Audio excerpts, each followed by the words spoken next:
সেজেগুজে কোথায় বেরোচ্ছি ভাবছো? আমি আর শাশুড়ি মা মিলে বেরিয়ে গেছি একটু একজনের জামা কাপড় আনতে। সেটা স্পেশাল। কার জামা কাপড় আনতে যাচ্ছি সেটা স্পেশাল। গেলেই দেখতে পাবে যে কার জামা কাপড় আনছি। আর নিজেদের হাফ হাফ হয়েছে আর হাফ বাকি আছে, সেটা হবে। বাঙালির কেনাকাটা শেষ নেই, মেয়েদের কেনাকাটা শেষ নেই। তো চলো স্পেশাল কার জিনিস আনতে যাচ্ছি আজকে সেটা বলবো, চলো। তো এদিন দুপুরবেলা খাওয়া দাওয়া করে আমি আর শাশুড়ি মা বেরিয়ে গিয়েছিলাম একটু কেনাকাটা করতে। সেরকম কোনো কেনাকাটা নয়, টুকটাক।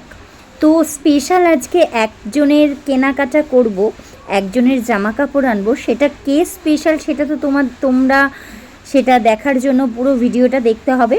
তো দেখো নবদ্বীপ ঘাটের এখানে চলে এসেছি। জল এবার বেড়েছে, গঙ্গার জল প্রচণ্ড বাড়ন্ত।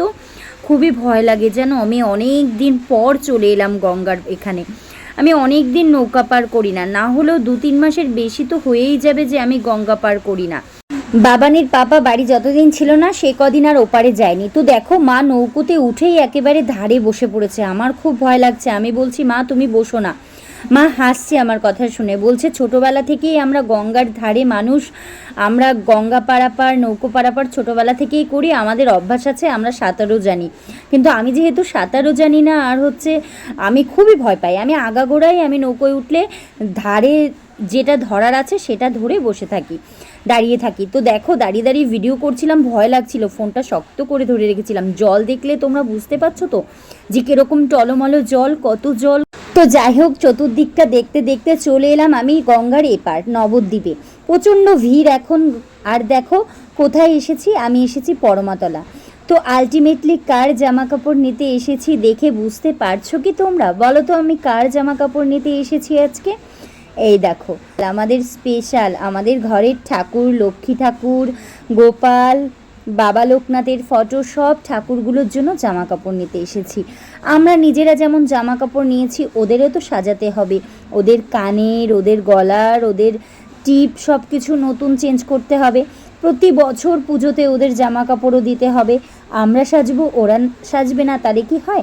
দেখো এখান থেকে একজোড়া কানের বেছে নিয়েছি ঠাকুরের জন্য, মা লক্ষ্মী ঠাকুরের জন্য।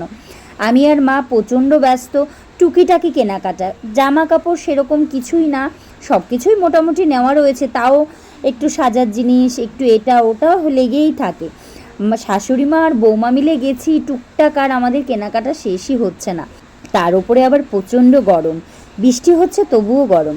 তো দেখো এটা হচ্ছে নবদ্বীপের মা পরমাতলা মন্দির, খুব জাগ্রত। এখানে পাশেই হচ্ছে পরমাতলায় যে মন্দিরগুলো রয়েছে তার পাশেই সব দোকানগুলো। তো তারপর দেখো শাশুড়ি বৌমা একটু টুকিটাকি এটা ওটা নিচ্ছি। সোনার দোকানে এসেছি, সোনার দোকান তো নয়, সিটি গোল্ড। তারপর একটু বিছানার চাদরের দোকানে আসলাম, একটু চাদর টাদর নেব। মা মেয়ে গেছি, একটু কেনাকাটা না করলে হয় না, সবে আছে তবুও নিতে হবে। বিছানার চাদর দেখছিলাম। মাকে নিয়ে এসেছি শাখা পড়তে। আমি পরবো না, মা পরবে। ক্লান্ত হয়ে বসে পড়েছি, অনেকটা ঘোরা হয়েছে, অনেক কিছু টুপিটাকি জিনিস কেনা হয়েছে। তো মা আবার শাখা পরে নিল, এই জন্য শাখার দোকানে এলাম। আমি বেশ কয়েকদিন আগেই পরেছি, এই জন্য আর পরবো না। পুজোর মধ্যে প্রত্যেকটা ছেলে মেয়ে, বিশেষ করে মেয়েরা নানান সাজে সেজে ওঠে। এরপর আবার মনে পড়লো ব্লাউজ নেওয়া হয়নি, তারপরে নিয়ে নিলাম। তারপরে এত কিছু করলাম, কিছু খাবো না তা তো হয় না। তো রাতও অনেকটা হয়েছে, অনেকটা রাত হয়ে যাচ্ছে। বাবান বাড়িতে রয়েছে, বাবানের পাপার সাথে। তো এবার আবার গঙ্গা পার করে আবার চলে আসছি বাড়ির উদ্দেশ্যে।